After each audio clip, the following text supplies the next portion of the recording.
It seems now more certain than ever that the bloody experience of Vietnam is to end in a stalemate. But it is increasingly clear to this reporter that the only rational way out then will be to negotiate, not as victors, but as an honorable people who lived up to their pledge to defend democracy and did the best they could.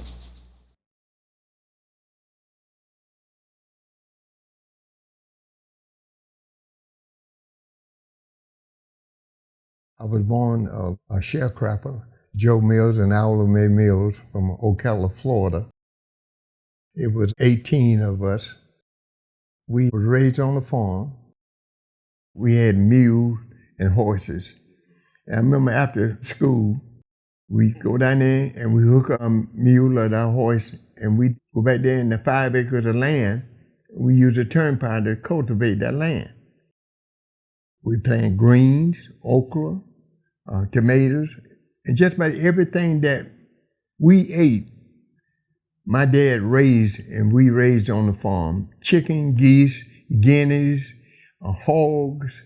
And back then, when we kill a hog in the wintertime, everybody in the neighborhood got a piece of meat.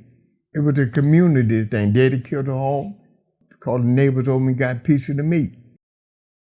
Daddy's core value was, whatever you do, be the best that you can do. If you're going to be a garbage man, be the best garbage man in the world.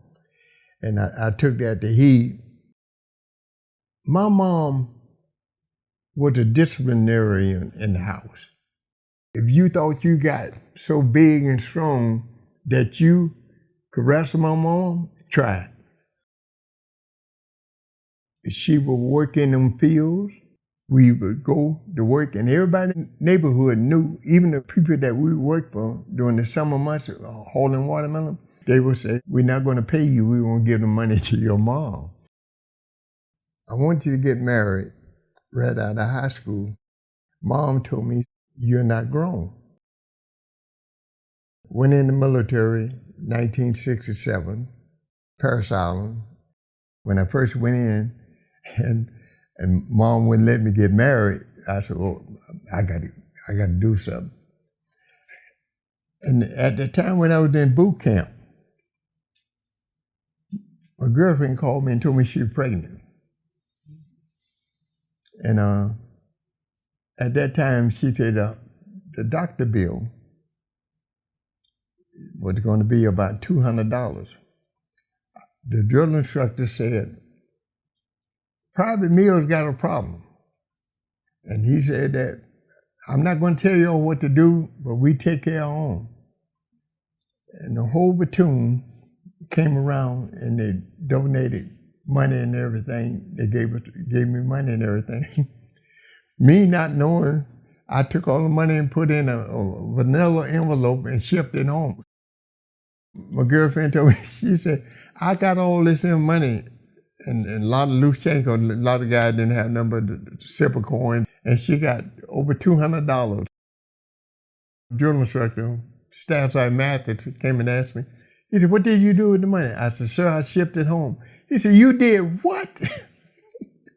And I thought he was going to PT me to death, have me up there doing jumping jack for the rest of my life. I was 19 years old when I went to Vietnam. When I first got Vietnam, I was assigned to Charlie Company 17, and their nickname was Suicide Charlie. And I could never figure out why they named Suicide Charlie until I was there within that unit about the first 3 months. Basically, everybody that was in Charlie Company 17 either received a Purple Heart, because the mission that they did a lot of heroic stuff, People will go beyond the call of duty. And as a young Marine, I was there, and I became a squad leader because the next man up, because everybody was getting either KIA or wounded in action, and they got medevaced out of Vietnam. Young, scared. I said, everything was by the book. If they told us that we was going to have to go out one click, I went to the location where they told us that we had to go to set up ambush or whatever. I made corporal over there, and so still was a squad leader. When I got wounded the first time, we was on a night ambush, and I told my point man, I said, do not walk the rice paddy dyke. They booby-trapped the rice paddy dyke.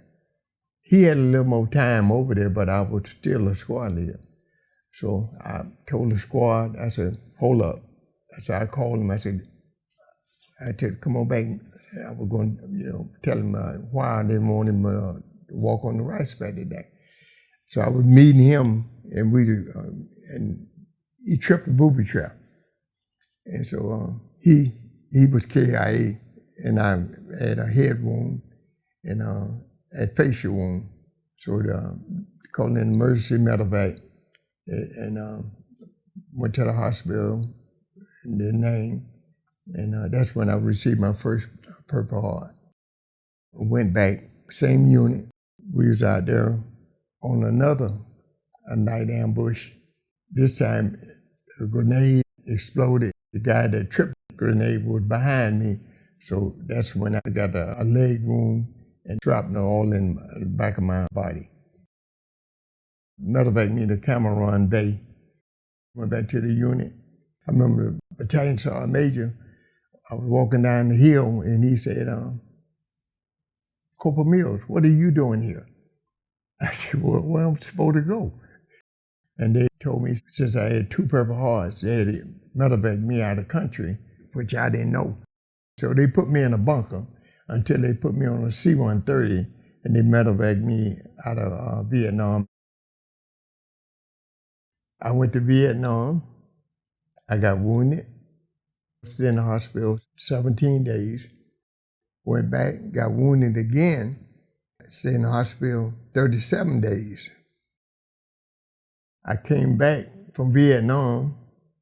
I asked Mom, I said, Mom, can I get married? She said, you're not grown. At that time, I wasn't 21, I was 20 years old. My birthday came up September 24th. Mom told me, say, now you're grown, you can get married. We went straight to the courthouse. We didn't want no church wedding. We said, Mom might change your mind. They sent me the 28th Marines in California. And I got to 28th Marines. 28th Marines were a unit that the Marine Corps figured that everybody that was in 28th Marine was either going to muster out, they were troublemakers.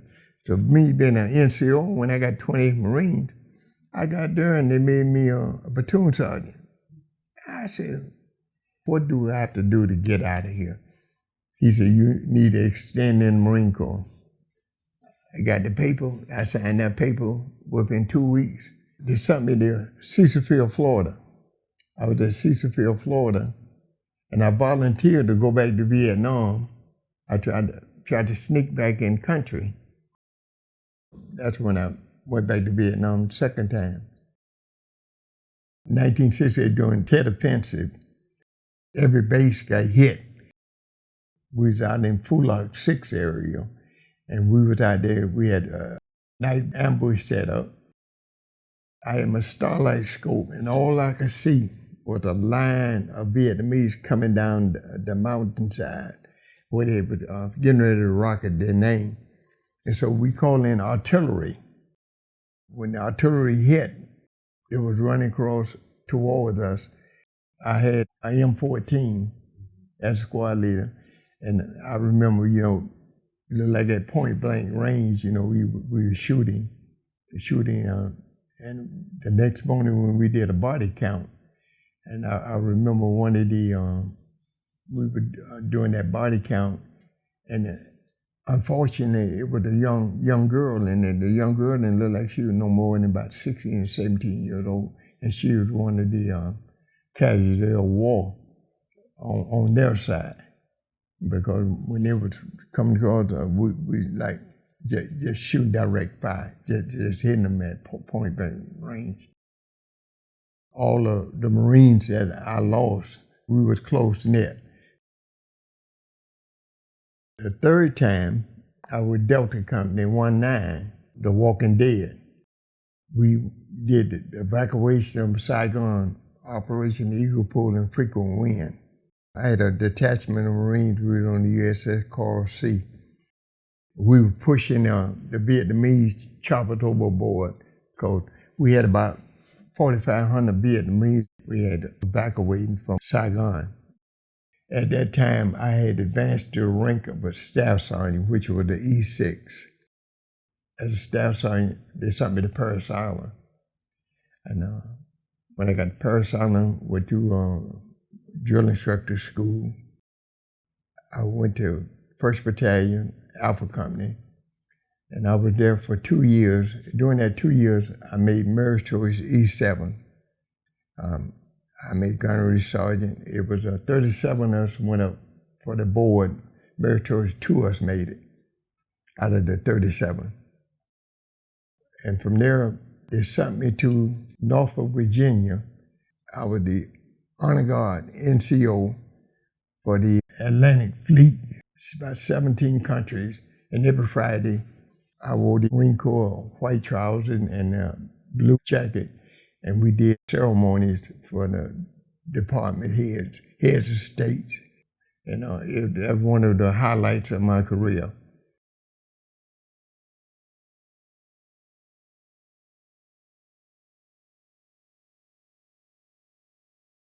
I remember my first formation with Fox Battery. 7:30 was the formation. I was out there standing, waiting on them coming. They're coming downstairs at 7:35. I said, okay, I got a remedy for this. I had everybody running back and forth upstairs. Fox Battery turned out to be the regimental showcase for the Marine Corps. Whenever they wanted a show, they would call Fox Battery. When I left Fox Battery, progressing on in my career, they said, you need some independent duty. So they sent me down here to Tallahassee, Florida, Naval Marine Corps Reserve Center. And when I got there, I thought Fox Battery was bad.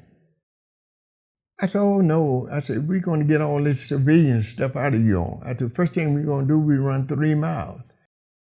My first run, I lost half of the company.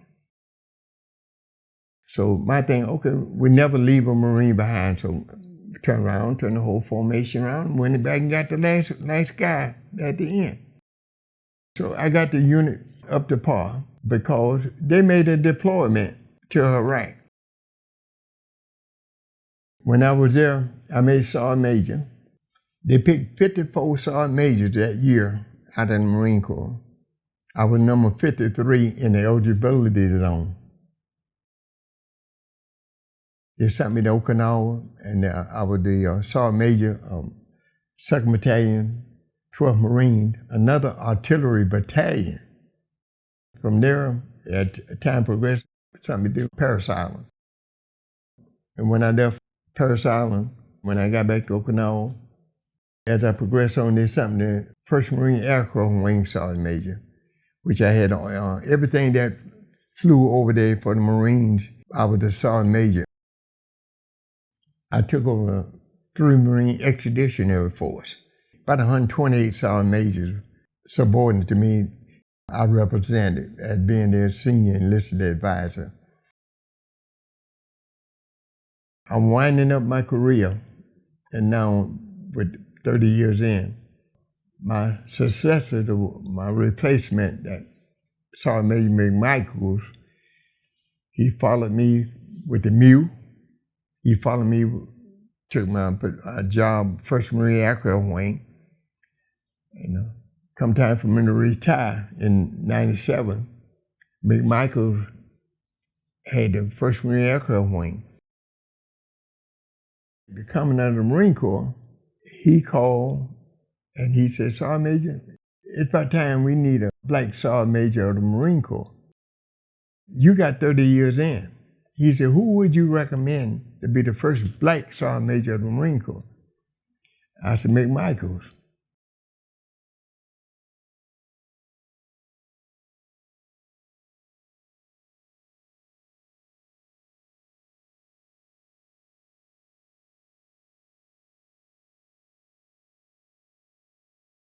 We got to have a strong military, and we got to have the best fighting force in the world. I remember when I was in Vietnam, I had to call in an artillery strike. I was so scared to call in artillery because I thought I might call in on top of me. I called in an illumination round. So when I seen where the illumination round went first, then I called in the main strike force. With the kids today and how smart they are and the technology they got, the importance of having the best military in the world, down the line, one of these countries is going to try the United States. If we don't have the best fighting force, we might be fighting in our own backyard.